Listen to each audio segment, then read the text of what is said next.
Cette semaine, pour cette édition d'Info.tvc Express, une émission consacrée à la conférence spéciale Projet Impact qui s'est déroulée à la polyvalente Armand-Saint-Onge d'Amqui le 14 mai dernier. Bonne émission!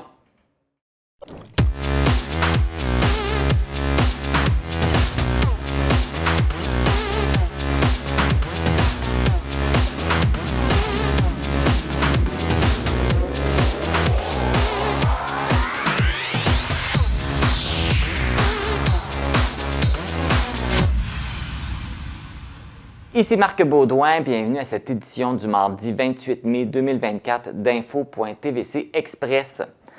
Le projet Impact se veut de sensibiliser les élèves à la conduite sécuritaire et responsable en abordant les conséquences possibles d'un comportement à risque pouvant causer un accident de la route. Avec l'approche des balles de finissant, la sensibilisation au bon comportement avant de prendre le volant était de mise pour prévenir les blessures et les décès liés aux accidents de la route. C'était la troisième édition de la présentation du projet Impact. Les deux précédentes avaient eu lieu en 2013 et 2019. Pour cette édition, ce sont plus de 360 jeunes, soit les élèves de secondaire 3 à 5 de l'école secondaire Armand-Saint-Onge d'Amqui, ainsi que les élèves de secondaire 4 de la polyvalente de Sébec et de la polyvalente Foribon de Cozapscal, qui se sont rassemblés à la salle Jean Cossette. La conférence a été animée par divers intervenants liés aux accidents de la route. Je me suis entretenu avec Nancy Dompierre, qui est animatrice de vie spirituelle et d'engagement communautaire à l'école secondaire Armand-Saint-Onge, et Sébastien Lalime, agent à la Sûreté du Québec, pour discuter du projet Impact. Mais avant de vous présenter l'entrevue, voici un résumé des interventions présentées aux élèves.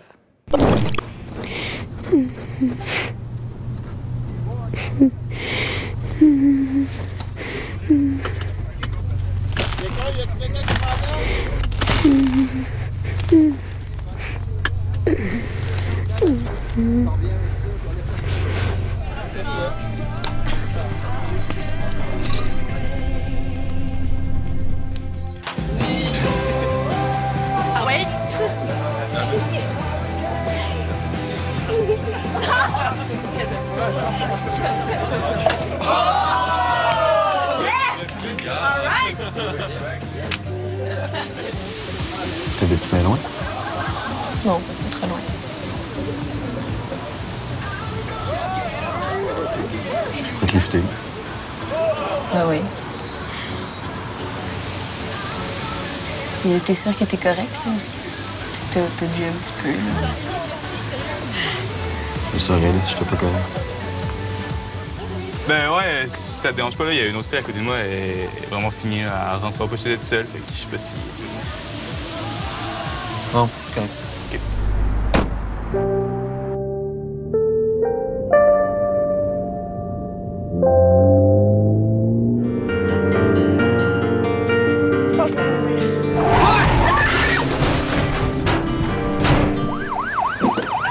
Ouais, moi, il me faudrait une couverture pour la courir avant de courir.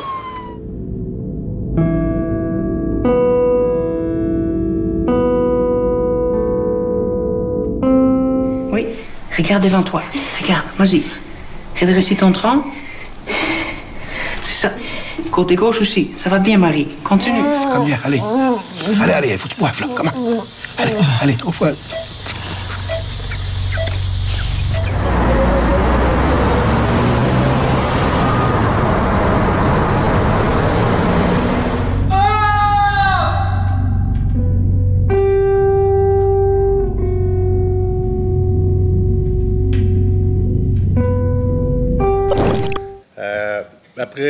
Année après année, là, au service incendie, on répond à peu près à 70 accidents sur le territoire de la MRC au complet.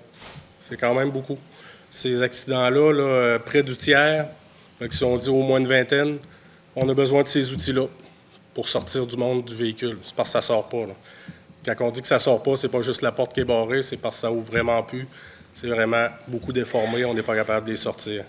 Je suis intervenu là, avec mes collègues là, qui vont passer aujourd'hui, pompiers, ambulanciers et policiers, sur plusieurs accidents mortels, malheureusement. Les pires accidents qu'on a tout le monde, c'est quand ça implique des jeunes comme vous. Aussitôt que ça implique des jeunes, des enfants, c'est plus la même dynamique. Ça nous touche un peu plus, là, on est des êtres humains. Puis des fois, ça arrive là, que malheureusement, il y a des décès. Je suis déjà intervenu sur un accident là, près de chez nous. Dans cet accident-là, c'était 2 jeunes qui ont fait une sortie de route des tonneaux.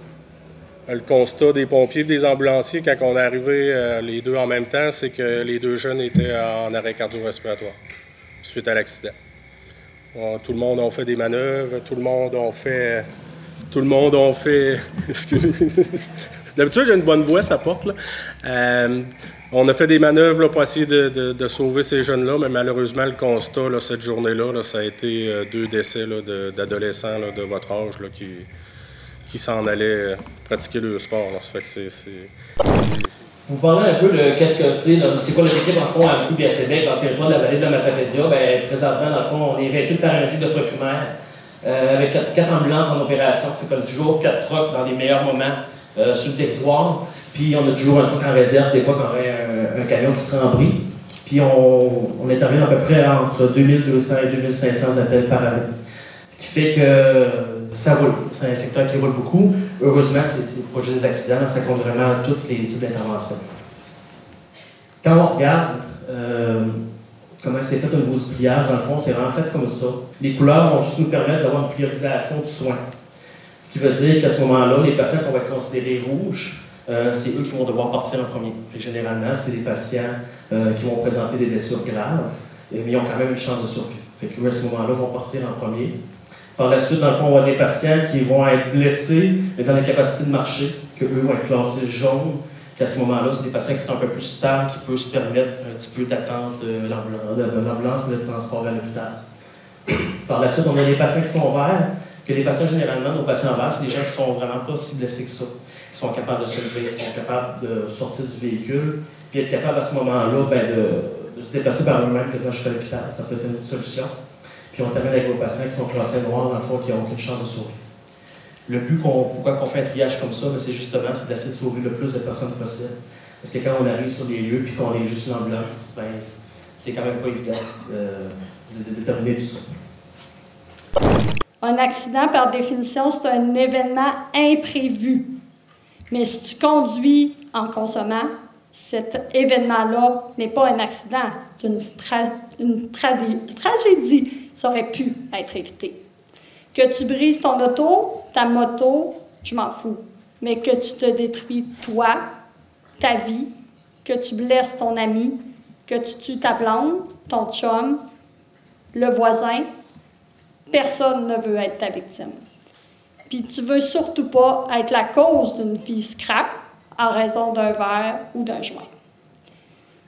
Mourir, c'est triste, on s'entend, mais imagine ceux qui restent. Puis, qu'est-ce qui arrive si tu ne meurs pas? Bien, je te réanime, oui, comme à la télé. Malheureusement, des fois, les manœuvres de réanimation ne fonctionnent pas. Et je dois décider avec tes proches de te laisser partir, de te laisser mourir. Massage cardiaque, choc électrique, tube dans ta gorge. Tu reviens à la vie. Oui, parfois ça fonctionne, mais avec des séquelles. 10 minutes de trop, hein? Ça prend moins de 10 minutes à ton cerveau sans oxygène pour mourir. 10 minutes, c'est vraiment pas long pour que tes neurones meurent. Mort cérébrale. Tu deviens un donneur d'organes. Je dis ça comment à ta famille? Comment j'explique ça à tes parents? Que ton cerveau est mort, mais ton corps, il n'est pas vraiment officiellement mort. Si ta famille accepte de donner des organes, je vais te maintenir en vie, puis le but, ça va être de t'envoyer en ville pour que tes organes puissent être donnés à quelqu'un d'autre. Ensuite, c'est la fin. On a 1 heure, 2 heures pour décider qu'est-ce qu'on fait. C'est vraiment le drame. Si tu veux, on peut souvent, si ça fonctionne, la réanimation, on peut vous garder sur la terre, coûte que coûte. Mais qu'est-ce qui se passe dans ce temps-là? C'est pas sans conséquence. trauma crânien, stress post-traumatique, blessé médulaire, coma. Respirer artificiellement avec une machine, 1 semaine, 1 mois, le reste de ta vie, tu n'as pas connaissance de grand-chose. Un trauma crânien sévère, je ne sais pas si vous savez ce que c'est, on perd les pensées, les émotions font des montagnes russes, la mémoire disparaît, tu deviens qui, tu deviens quoi, une personne complètement différente, un autre toi. Une autre conséquence possible, c'est d'être un blessé médulaire. Pas facile d'être paralysé dans un fauteuil roulant. Si la blessure est dans le bas du dos, c'est les jambes qui sont paralysées.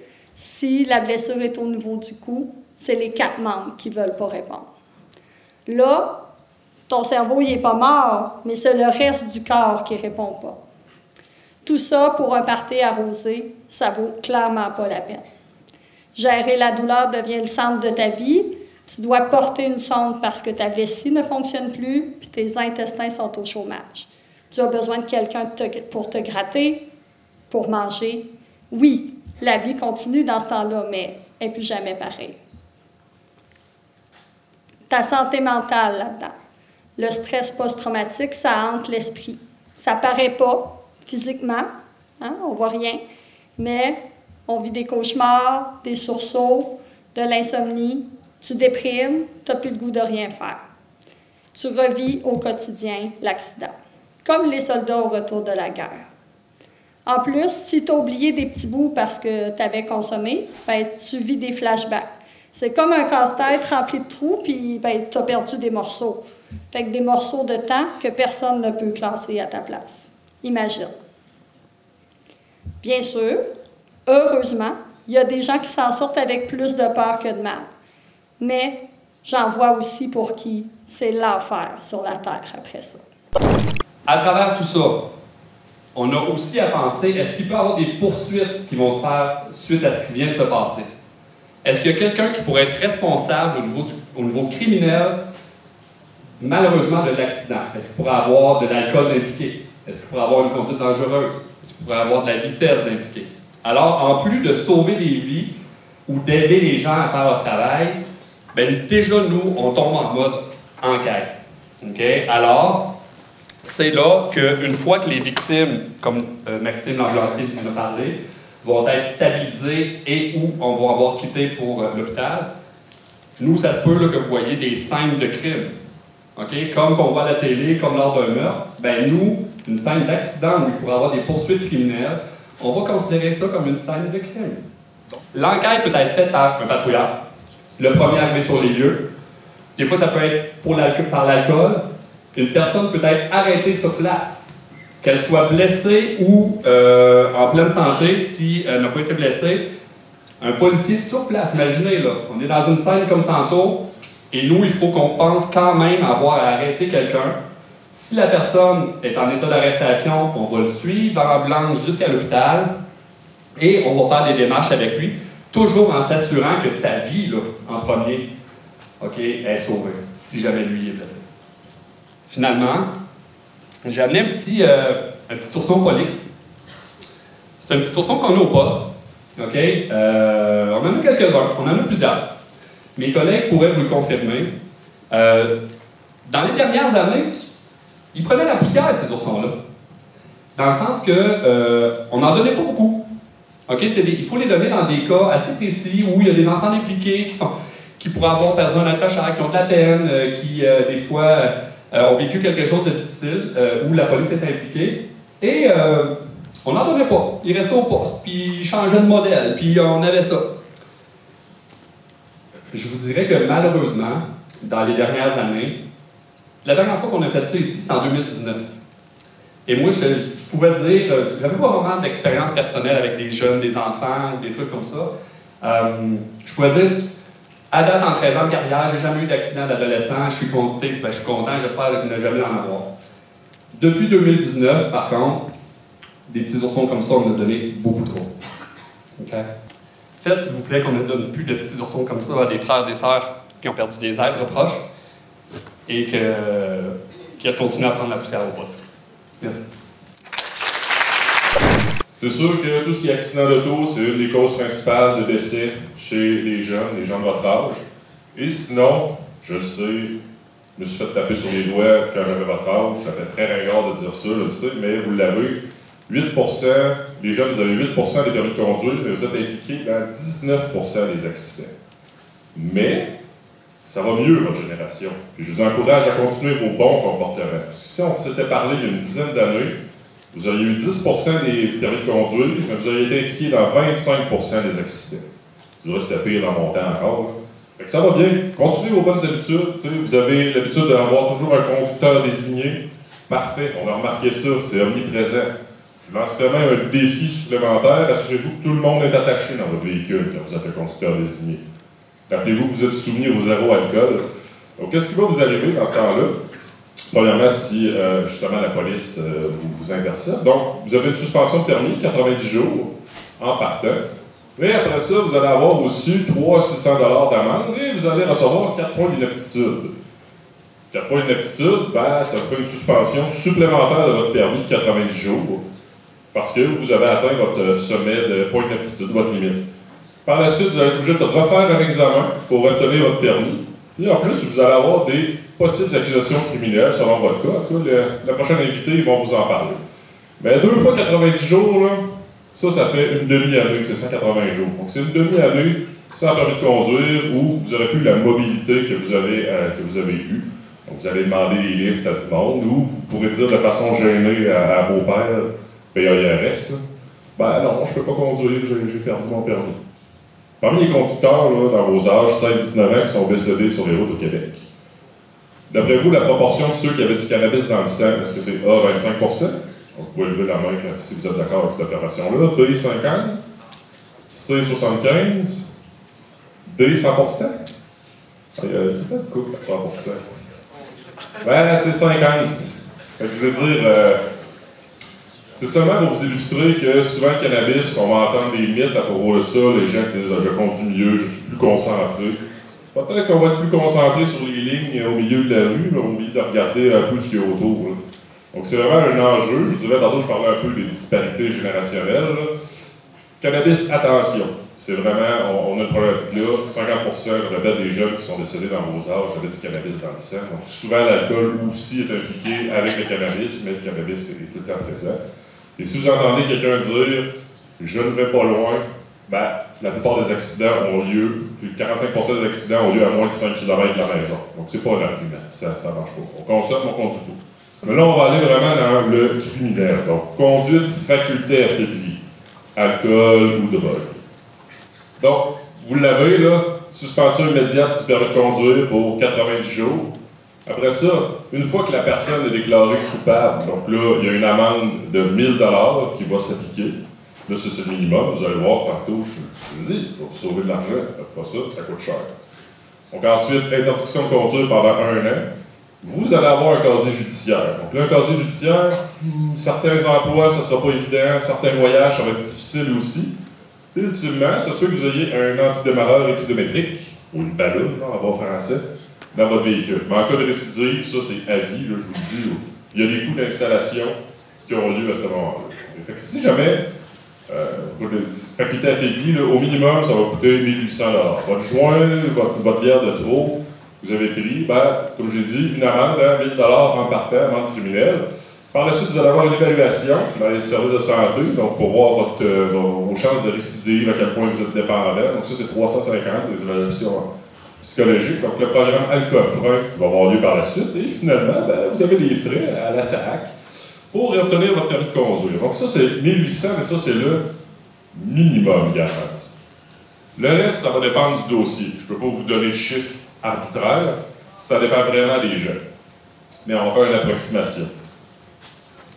Donc, frais de remorquage, 125. Frais de remisage du véhicule, hein, c'est 30 jours. Donc, on est à 750. Par la suite, si vous échouez l'évaluation du PERCA, donc vous allez en avoir une deuxième, plus poussée, qui va coûter 800 $. Après ça, vous avez vos frais d'assurance personnelle qui vont s'ajouter à ça. Donc là, votre assureur dit, vous êtes quelqu'un à risque, donc ça va coûter cher. J'ai mis 1400 $. Puis après ça, ben, sans vouloir insulter les personnes qui vont me suivre, vous avez des frais d'avocat. Ça peut coûter particulièrement cher aussi. Donc, lui, j'ai mis 1000 $ de frais. Donc là, on était à 6000. C'est à moi qu'on a demandé de terminer cette rencontre en vous parlant de mon expérience personnelle qui est en lien avec tout ce qui vous a été raconté aujourd'hui. Quand c'est arrivé, le 15 décembre dernier, ça a fait 25 ans que ma mère, qui avait 60 ans, ma conjointe, qui avait 41 ans, et ma fille unique de 9 ans, Jenelly, sont mortes dans un accident de la circulation au coin des boulevards Gaboury et Jacques-Cartier à Montjoly. L'attention, c'est ça. Le monsieur s'en allait, puis il pensait peut-être à d'autres choses. Et il a rentré dans la valise à une vitesse normale, puis tout ça. Il faut toujours se rappeler que la bébite qu'on a dans les mains pèse entre 4000 et 5000 livres. Et c'est nous autres qui avons le contrôle. Puis pour avoir le contrôle de quelque chose qu'on peut perdre facilement, il faut toujours rester concentré. C'est ça qui est très important. D'être toujours concentré, d'avoir toujours une bonne vision de ce que vous faites, vos miroirs, vos tout, puis respecter les limites de vitesse. Alors, c'est ce que je voulais vous dire. Soyez toujours attentifs et n'oubliez jamais que la pire chose qui ne peut pas arriver à un être humain, c'est de survivre à ses enfants. Moi, ma mère est morte, ça a été un deuil, mais nos grands-parents vont mourir avant nous autres, nos parents meurent avant nous autres, mais nous autres, on est supposés mourir avant nos enfants. Ça fait que j'ai vécu cette expérience-là, puis je vous invite à faire preuve d'énormément de prudence au volant pour ne pas que vos parents aient à subir la même chose. Donc, je suis en compagnie de Nancy Dompierre et de Sébastien Lalime. Sébastien Lalime de la Sûreté du Québec et Nancy Dompierre qui est animatrice dans les écoles. On a assisté aujourd'hui au projet Impact. C'est quoi l'objectif? Tout d'abord, c'est quoi ce projet et c'est quoi son objectif? Impact, c'est un projet qui consiste, dans le fond, à faire un impact, mais particulièrement pour sensibiliser les jeunes à la conduite automobile responsable. Fait qu'on essaie de faire vivre aux jeunes sur écran un accident. Puis après, on a plein d'acteurs du milieu qui viennent témoigner de ce que c'est le travail des gens qui travaillent auprès des jeunes, des gens qui ont eu des accidents. Fait qu'on a plein de partenaires, hein, entre autres les policiers, naturellement, mais les ambulanciers également, un procureur, on a un urgentologue, on avait quelqu'un du CAVAX, on avait un embaumeur, thanatologue, on avait un témoignage aussi. Est-ce que j'en oublie, Sébastien? On avait les pompiers qui arrivent. Fait qu'on allait vraiment en étapes après un accident qui arrive au début, puis chacun des acteurs concernés venait témoigner de son travail. Là. Fait que les jeunes ont vraiment écouté tout ça avec attention pendant un bon 2 heures ce matin. C'est vraiment de démontrer de A à Z qu'est-ce qui arrive quand il y a un accident, toutes les personnes qui sont impliquées, tout ce qui se passe. Et c'est quand même quelque chose qui est long. L'accident dure quelques secondes, mais il y a beaucoup d'impact après ça et ça peut durer des années parce qu'après ça, ils vont en cours si c'est un acte criminel. Oui, tout à fait. Puis c'est de démontrer l'aspect technique de ce qui se passe lors d'un accident puis des poursuites qu'il peut avoir, mais aussi de démontrer, je pense, le fait qu'il y ait plusieurs partenaires comme ça aujourd'hui, bon, dont dans le milieu scolaire qui s'implique beaucoup, mais que plusieurs partenaires de la société, que ça passe du pompier au policier jusqu'à la thanatologue en passant par la procureure, que tout le monde est concerné un petit peu par ça, puis que en plus d'avoir notre métier à faire, bien, que les gens sont humains, puis que comme société, bien, je pense que le message, là, même on voyait à l'arrière, là, il y avait d'autres partenaires qui étaient là. Le message qu'on veut que les jeunes comprennent, c'est que justement, on veut qu'ils adoptent des comportements responsables, puis on ne veut pas les voir impliqués dans ce genre d'accident-là. Donc, espérons qu'aujourd'hui, ça va avoir semé des graines puis que ça va en avoir touché certains de différentes façons. Mais on est vraiment fiers que tous les partenaires soient embarqués. Puis ça n'a pas été difficile de les convaincre non plus. Là, hein? Je crois que tout le monde on veut toute la même chose. Donc, les gens y ont embarqué là, facilement. Et je pense qu'on peut être fiers de ce qui a été fait aujourd'hui. Notre 3e édition, parce que c'est la 3e édition ce matin. Première en 2013. Ensuite, 2016, 2019 et cette année, 2024. Donc, ça se déroule à peu près aux 5 ans. Bien là, à date, là, oui. On ciblerait peut-être dans 3 ans là, environ là, pour essayer de toucher toutes les cohortes d'élèves, là, dans le fond, qui passent au secondaire. On parle d'impact, mais l'impact est vraiment fort. Je sais pour y avoir assisté, c'est touchant. On a les larmes aux yeux souvent, puis les intervenants, vous en parlez aussi, parce que vous êtes des êtres humains qui devaient intervenir. Donc, l'impact est vraiment là. Puis il n'est pas juste au niveau de la sensibilisation, mais il est beaucoup là au niveau de l'émotion. Bien, tant mieux si les gens dans la foule ou dans la salle ont pu le ressentir. C'est un petit peu aussi l'objectif, là, qu'on veut que les jeunes là, soient captivés. C'est d'où le nom Impact. Puis oui, quand on a été témoin ou quand on a été impliqué là-dedans, comme je disais tantôt, il y a l'aspect technique de tout ce qu'on a à faire, mais derrière ça, là, il y a les humains. Et autant la vidéo que les présentations qui ont été faites par les intervenants là, nous ont un peu démontré ça. Puis c'est ça, on ne sait pas comment que l'émotion peut ressortir quand on est à la foule. Puis je pense que c'est ça, là, pour avoir entendu les gens parler en sortant, là, je pense qu'on est allé en chercher là, plusieurs. Oui, puis on a fini ça avec une signature d'engagement de conduite responsable. Fait que nos jeunes ont été invités à également signer un engagement de faire preuve de responsabilité avec la conduite automobile. Ça a été dit pendant l'activité, on l'a dit les jeunes, vous le savez, on vous le dit souvent, il ne faut pas le faire, mais souvent dans l'action, on oublie. Fait que je pense que c'était ça aussi le message aujourd'hui, là, de prendre sa responsabilité quand on décide de boire. Oui, tout à fait. On peut faire le party. On est à l'approche des balles des finissants, qu'on invite les jeunes à festoyer avec leurs amis, mais ensuite, c'est de prendre des bons choix, de prendre des bonnes décisions et de planifier les retours, justement. On sait qu'en région, des fois, le transport en commun ou leur accompagnement peut être plus difficile, mais si on y pense d'avance et qu'on prévoit des alternatives, que ce soit de coucher sur place, d'aviser ses parents qu'on va rappeler tard pour avoir un lift, de covoiturer avec quelqu'un qui est conducteur désigné. Alors, je pense que ça, c'est toutes des choses que les jeunes doivent mettre en place pour faire le party, mais en étant responsables. Puis c'est encore là le message, je crois, qui a été passé aujourd'hui. Ça a été parlé aussi, il y a une baisse, il disait qu'il y avait une amélioration. Donc, on peut faire confiance à notre nouvelle génération, ils sont beaucoup plus conscientisés. Oui, on travaille fort à les conscientiser. Dans le milieu scolaire, on en parle beaucoup, puis... Oui. Tant mieux si les statistiques nous disent que les jeunes sont moins impliqués dans des accidents mortels. Ça prouve que la sensibilisation fonctionne. Il faut juste pas arrêter. Puis de venir peut-être les chercher de différents angles, que ce soit dans des conférences par des intervenants du milieu scolaire, des maisons des jeunes en classe. Là, c'était une façon de venir chercher un grand groupe à la fois. Mais on va continuer des actions. On a des présentations prévues encore avant les balles des finissants.